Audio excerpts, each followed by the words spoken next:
این جعبه کادویی خوشگل و شیک رو نگاه کن چقدر باحاله. قراره توی این ویدیو بهتون یاد بدم که خیلی راحت خودتون این جعبه رو درست بکنین و کادوهای خوشگلتون رو داخلش قرار بدین. پس با من همراه باشین. خب این الگوی کلی جعبه‌ای هستش که قراره درست بکنیم و قبل از اینکه بهتون توضیح بدم که اندازه ها به چه شکل هست، میخوام بهتون بگم که چجوری میتونین با توجه به اندازه کادویی که دارین جعبه‌تون رو هم درست بکنین. به طور مثال من میخوام برای این ماگ یه جعبه کادویی درست بکنم. بنابراین میام با توجه به اندازه این چیزی که میخوام کادو بگیرم مقوا رو سایز میزنم و میچینم. شما چیزهای مختلفی رو میتونین توی این جعبه قرار بدین. چیزی که من اینجا در نظر گرفتم به طور مثال این لیوان یا این ماگ هستش. حالا شما میتونید چیزهای مختلف دیگه به سلیقه خودتون توی جعبه قرار بدین، مثلا زیورالات، وسایل آرایشی، عروسک، خوراکی و خلاصه اینجور چیزا.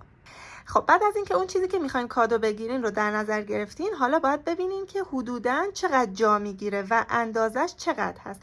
من میخوام این لیوان رو اینجوری توی جعبه قرار بدم، بنابراین اندازه از اینجا تا اینجا رو در نظر میگیرم و از اینجا تا اینجا هم میبینم که چند سانت هستش. در واقع ارتفاعش شد حدوداً 9.5 سانت که من 11 سانت در نظر گرفتم که یه کمی اضافه باشه بالاش، و عرضش هم حدوداً 6.5 سانت شد که من 8 سانت در نظر گرفتم برای اینکه از دو سمت یک مقدار جای خالی باشه. خب الان همین چیزی که روی مقوا کشیدم و میخوام توی ابعاد کوچیک‌تر روی کاغذ براتون بکشم که کلیتش رو بهتر متوجه بشین. پس ما اینجا یه دونه مستطیل داریم به ارتفاع 11 سانتی متر و عرض 8 سانتی متر. این شد اندازه کلی. حالا برای اینکه بخوام کفی جعبه رو مشخص بکنم، به اندازه عرض کار یعنی این 8 سانتی متر یه مربع این پایین میکشم. برای قسمت بالایی جعبه میام حدوداً 2 سانتی متر از عرض که 8 سانتی متر هست کم میکنم و 6 سانتی متر میام بالا. خب این مستطیل بزرگی که اینجا میبینین در واقع یک وجه مکعب مستطیل ما هست. چون مکعب مستطیل 4 تا وجه داره، بنابراین همین شکل رو 4 بار تکرارش میکنم به همین اندازه هایی که اینجا میبینین، یعنی به عرض 8 سانتی متر و به ارتفاع از اینجا تا اینجا.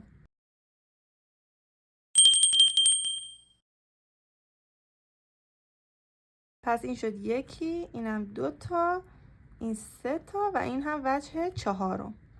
حالا برای اینکه این سمت رو به این سمت وصل بکنیم احتیاج داریم به یک لبه. بنابراین من این 2 سمت یک لبه براش مشخص میکنم. حدوداً 1 سانت و نیم 2 سانت کافی هستش.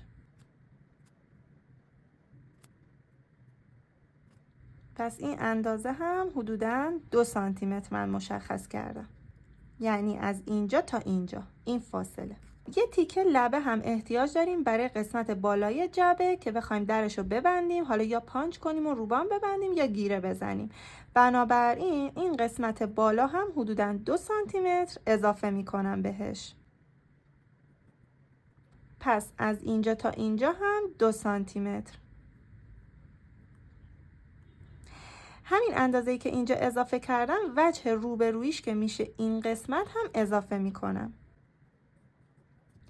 و اما میرسیم سراغ کفی جعبه.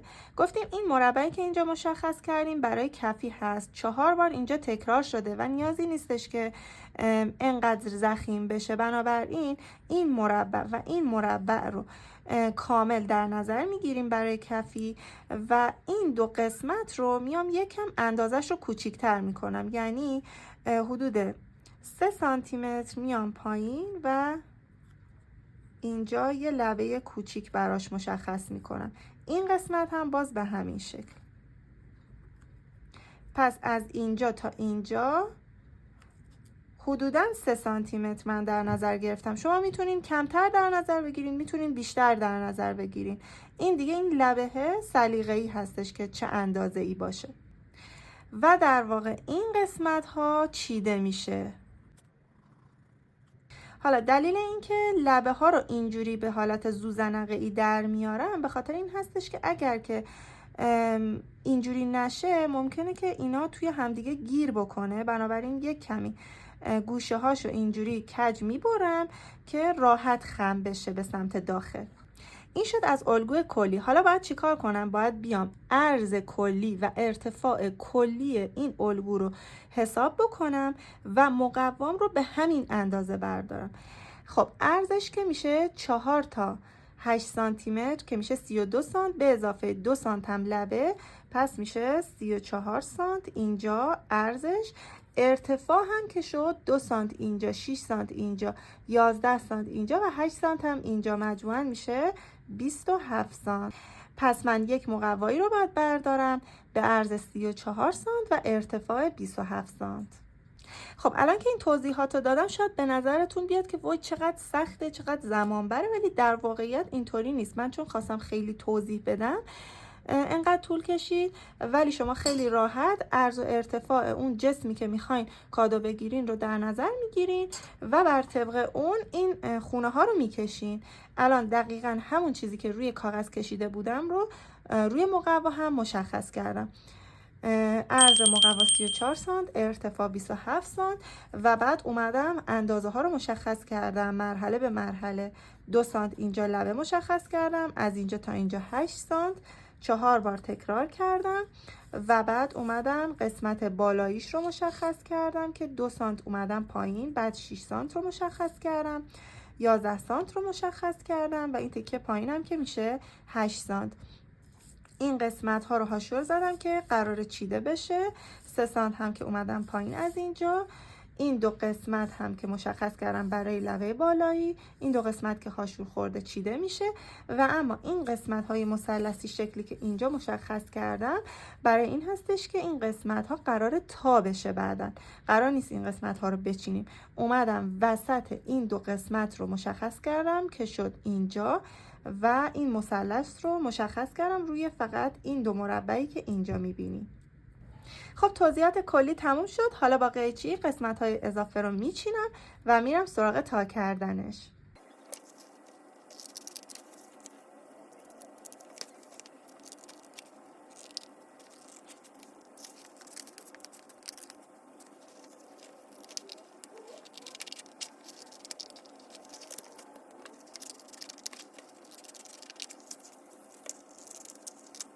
خب قسمت های اضافه رو چیدم و یه همچین شکلی شد. بچه ها من یادم رفت بهتون اول کار بگم که من از کاغذ کرافت با ضخامت 170 استفاده کردم که ضخامت های متفاوتی داره. شما اگر که ضخامت مقواتون بیشتر باشه کارتون محکم تر میشه و بهتر هست. حالا شما میتونین به جای کاغذ کرافت از مقوا هم استفاده بکنین، این دیگه سلیقه‌ای هستش. خب الان روی تمام این خطوطی که میبینم رو شروع میکنم به تا کردن. برای تا کردن هم از یه خطکش فلزی استفاده میکنم که راحت‌تر بتونم این کار رو انجام بدم.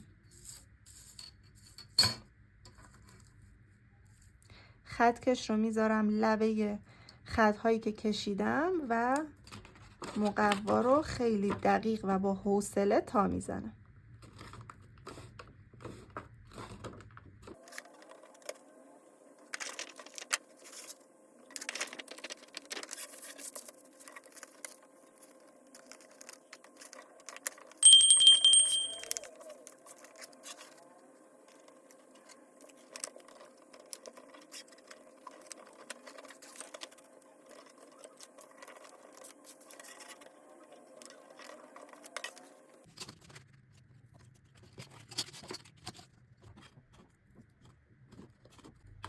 دقت کنید این قسمتش رو چجوری دارم تا میکنم. لبه خطکش رو گذاشتم فقط این گوشه کار و همین قسمت رو تا کردم.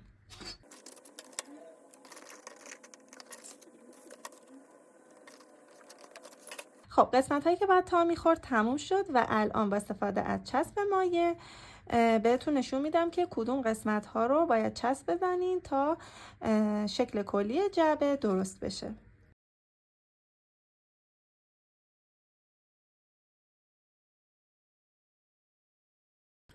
دقت کنید این قسمت نباید چسب بخوره، قسمت پشت مقوا باید چسب بخوره. خیلی نیازی نیستش که زیاد چسب بزنید، چون اگه زیاد چسب بزنید از لابلای کارتون ممکنه بزنه بیرون و کارتون رو کثیف کنه.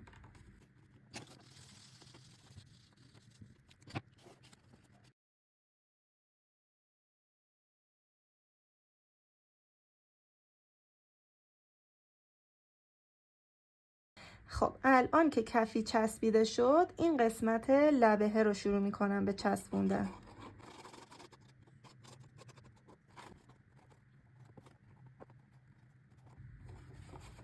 دستم رو میبرم داخل جعبه و قسمتی که لبه جعبه هست رو فشار میدم که خوب محکم بچسبه. خب حالا این دو قسمتی که اینجاهاش رو تا زدم، میام این تا رو میبرمش به سمت داخل، یعنی دستم رو میذارم این وسط به این شکل و با این دو انگشتم این دو سمت رو جمع میکنم به سمت وسط. دقت کنین که دقیقاً روی این خط تا بخوره.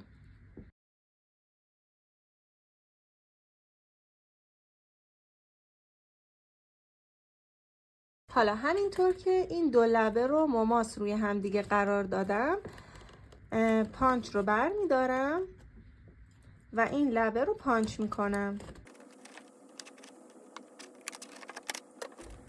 بچه ساخت جعبمون تموم شد. حالا اگر از مقوای ساده استفاده کردین و خواستین میتونین روش رو تزیین بکنین. من اینجا یه تیکه کاغذ کادو برداشتم که طرحدار هست، به اندازه دور تا دور این جعبه‌ای که آماده کردم برش زدم. پهناش هم سلیقه‌ای هست، من حدوداً 4 سانت در نظر گرفتم که به این شکل دور تا دورش بچسبونم. یک کمم لبه اضافه براش گذاشتم که بره زیر و چسب بخوره.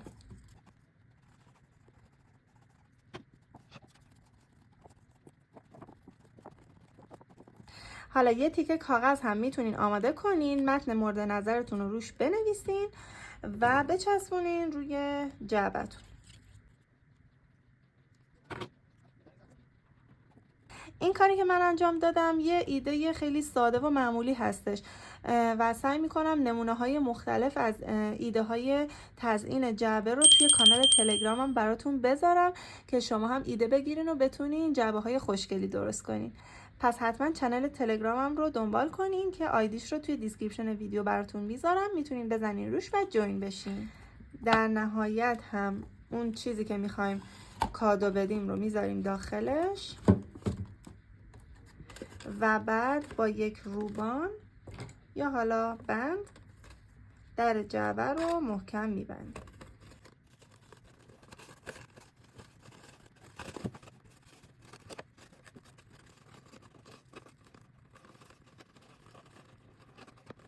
خب نگاه کنین چه جعبه خوشگل و شیکی شد و شما میتونین خیلی راحت برای خودتون به هر اندازه‌ای که خواستین این مدل جعبه رو درست بکنین و کادوهای قشنگتون رو داخلش قرار بدین. توی این ویدیو به جای اینکه بیام فقط یک اندازه مشخص بهتون بگم که باید مقوا رو به این اندازه بچینین تا بتونین جعبه رو درست بکنین، اومدم جوری آموزش دادم که بتونین برای هر اندازه‌ای که خواستین این مدل جعبه رو درست بکنین. همین جعبه‌ای که میبینین الان توی این اندازه هست رو میتونین توی سایز خیلی کوچیک‌تر هم درستش بکنین یا حالا بزرگتر.